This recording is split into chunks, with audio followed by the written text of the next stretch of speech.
You can all go to jail for that. The President was supposed to sign it December 20. Pero natulak ito ng December 30 at sinasabi nga nila na pag-aaralan daw na yung sinasabi ng Malacanang na ang Administrasyon Marcos ay been very prudent in programming and budgeting. Sa nakita ko kasi, may nakita akong maraming kulang sa BICAM report.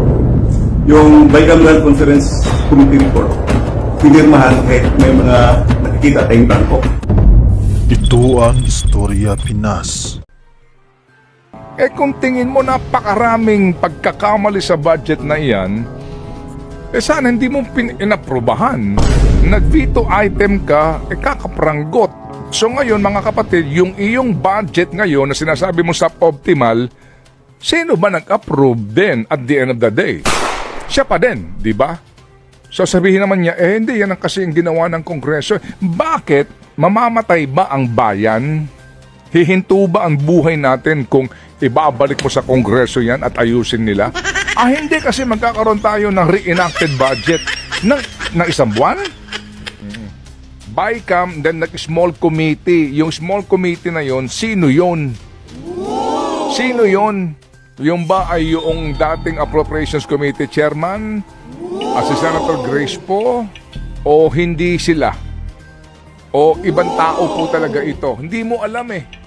Di po ba? Sa bandang dulo, naglabas sila ng BICAM report at pinagbotohan ng magkabilang House of Congress. Doon sa pinagbotohan nila na BICAM report, hindi rin naman na sa publiko.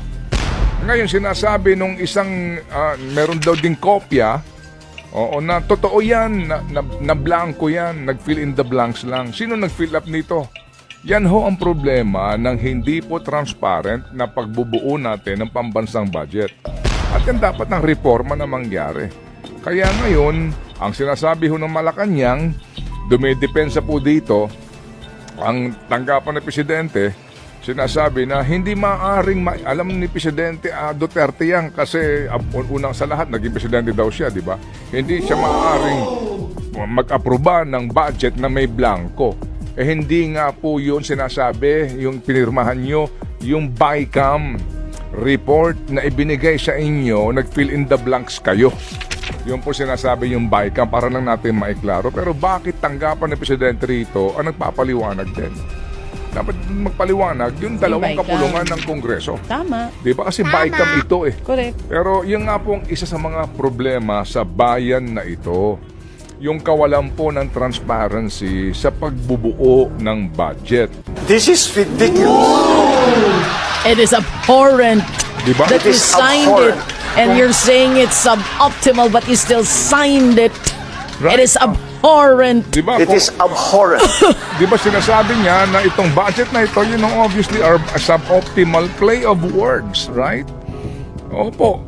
Kung suboptimal yan, kung tingin mo napakaraming pagkakamali sa budget na yan, sana hindi mo inaprubahan. Nag-veto item ka, kakapranggot. So ngayon mga kapatid, yung iyong budget ngayon na sinasabi mo suboptimal, sino ba nag-approve din at the end of the day? Siya pa din, di ba? So sabihin naman niya, hindi yan ang kasi yung ginawa ng Kongreso. Bakit? Mamamatay ba ang bayan? Hihinto ba ang buhay natin kung ibabalik mo sa Kongreso yan at ayusin nila? Hindi kasi magkakaroon tayo ng reenacted budget ng isang buwan?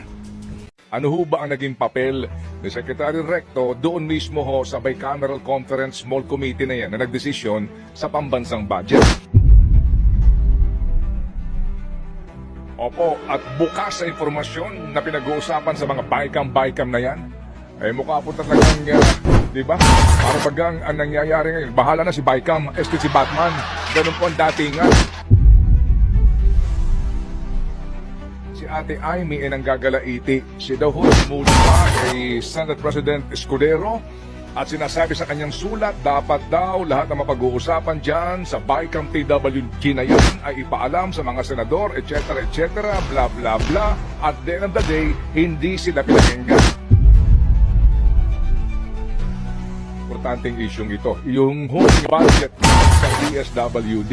Malaki-laki to. Atin lang uulitin ha, sa lahat po ng ating tagapakinig, sana po wag po kayong magsawa sa isyong ito.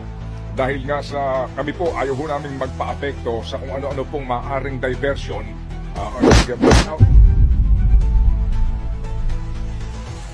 Kung sila ngang mga senador mismo hindi pinakikinggan, tayo pa kayang taong bayan. Mga katropa, kung ikaw ay bago pa lang sa channel, huwag po nating kalimutan mag-subscribe at pakiclick na rin ang bell icon, mga katropa. Merong picture na kasama niya si Secretary Ralph Recto ng Finance. Magandang tanong dyan. Ano ho ba ang naging papel ni Secretary Recto doon mismo ho sa Bicameral Conference Small Committee na yan na nagdesisyon sa pambansang budget? Ulitin ko lang ha, kagabi po mga kapatid, si Ate Amy ay nanggagalaiti. Siya daw ho ay sumulat pa kay Senate President Escudero at sinasabi sa kanyang sulat, dapat daw lahat na mapag-uusapan dyan sa BICAM TWG na yan ay ipaalam sa mga senador, etc. bla bla bla. At the end of the day, hindi sila pinakinggan. Kung sila ngang mga senador mismo hindi pinakikinggan, tayo pa kayang taong bayan? Tayo pa kayang taong bayan po ay maging mulat? Opo, at bukas sa informasyon na pinag-uusapan sa mga BICAM na yan? Mukha po talagang, di ba? Para bagang ang nangyayari ngayon, bahala na si BICAM, si Batman, ganun po ang datingan. Sige, ganito ha. Ako po muna magpapa-chillax dito dahil mahirap po ang manggalaiti tayo agad-agad ngayon, mauubos na energy ko. Mamaya pag-uusapan natin na masinsinan niyang PhilHealth na iyan para makamove on tayo dito ho sa ating importanteng isyong ito. Yung hong budget cut sa DSWD. Malaki-laki to. Atin lang uulitin ha, sa lahat po ng ating tagapakinig, sana po wag po kayong magsawa sa isyong ito. Dahil nga sa kami po, ayaw ho namin magpa-apekto sa kung ano-ano pong maaaring diversion. Nag-brownout. Nag-brownout kami dito. Oo, Pinatayan namatayan ako kami ng ng kuryente. ilaw. Oo. Pero mas guwapo yata ako pag madilim. Sa akin, okay lang din naman. Pag madilim yata, mas guwapo ako. Bakit naman? Patay ko na kaya natin ilaw direct. Pag madilim, hindi ka na makikita nun.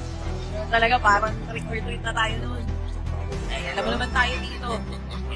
Kakawalan mo ako ha. Hindi natatakot dito, Kuya Aaron, na mawalan kami ng ilaw. Kakawalan mo ako. Hindi na Sinabi ko pinagtalo. na mas guwapo ako pag madilim.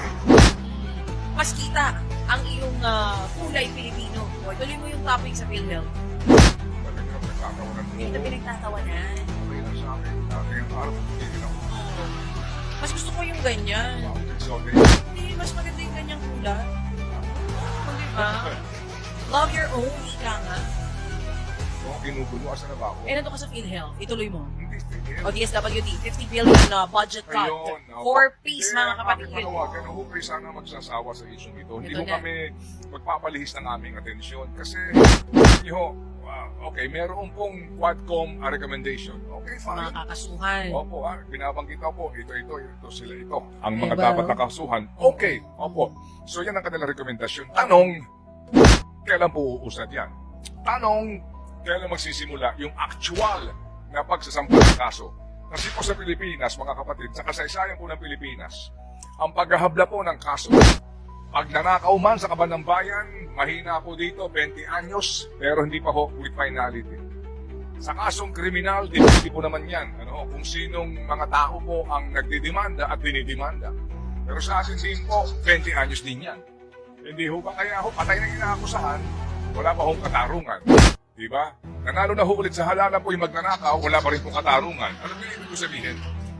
Opo, kaya sige na po, okay, sige, may quantum report yan. Pero ang atin po dito, paano ho tatayo yan sa husgado na sma? Okay? Sige ho, so sa tabi na natin yan. Impeachment, ano na nangyari? Wala pa ba yan si Ma'am Irene? Ako ay alas 8:04 na dito kasi parang ang ating oras ay limitado lamang. Dito po sa ating mga dapat ng mga pag-uusapan dito. Opo, ang tanong lang naman natin dito, basically, anong effect itong 50 billion cut sa positive travel? Kasi Anyway, kahapon sa dollar, sa Meron 2 milyong Pilipino po maapektuhan. impeachment. Anong sabi sa Meralco? Babalik ko daw. Meron ba tayong generator? Meron tayong generator? May ilaw naman tayo eh. Ay, sorry. Hindi naman nawala. May ilaw pa rin. Pakikuha mo nga yung flashlight. Hindi flashlight. Ring light naman. Napakatanda naman ng flashlight. Ring light. Direk Grace. Direk Grace, huwag ka magkalala ha. Hindi kami Tsaka di kami maselan dito, Direk Grace. Tsaka dito. Ako pa. Mukha akong itin ko. Kahit anong gawin ko dito, walang magpapago dito. Okay, asa na ba? Tuloy mo.